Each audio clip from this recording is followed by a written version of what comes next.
In the ashes of World War I, Germany lay broken. The proud empire was gone, its people humiliated, its economy shattered. And in that darkness, one man saw an opportunity. His name was Adolf Hitler. After the devastating Treaty of Versailles, Germany faced crushing debt, lost territories, and deep national shame. The new Weimar Republic struggled to survive.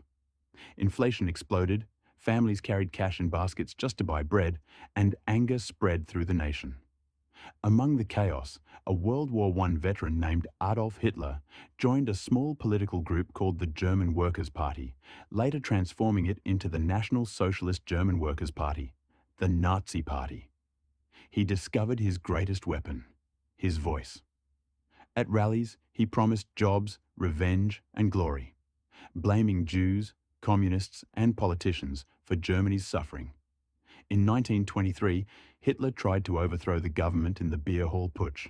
It failed, and he was jailed. But prison became his turning point. There he wrote Mein Kampf, laying out his vision of power, purity, and total control. Few took him seriously then, but that would soon change. By the late 1920s, Germany began to recover until the Great Depression struck in 1929. Millions lost jobs, and the Nazis used the crisis to spread fear and promises. Hitler will save Germany, the posters said. Democracy, divided and slow, couldn't keep up.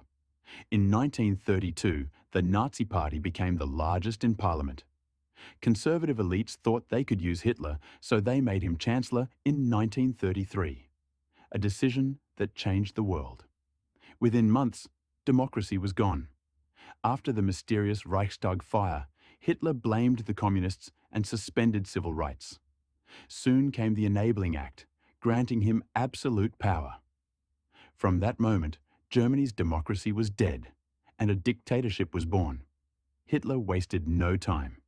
He banned opposition parties, silenced the press, and created the Gestapo, his secret police, to crush anyone who resisted.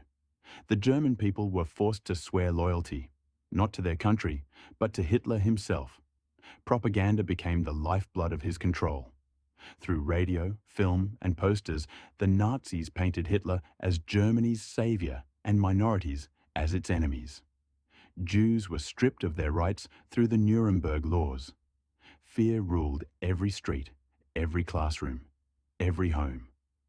By 1938, Hitler's ambitions reached beyond Germany.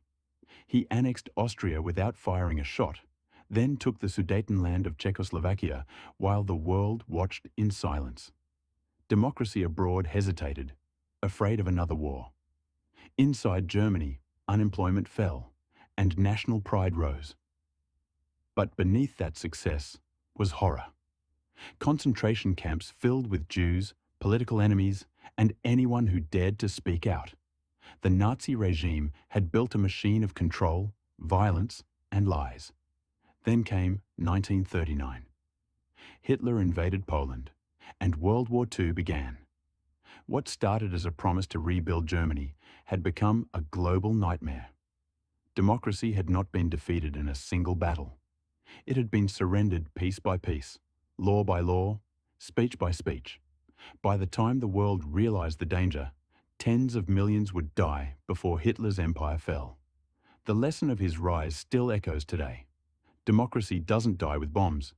It dies with silence, fear, and indifference.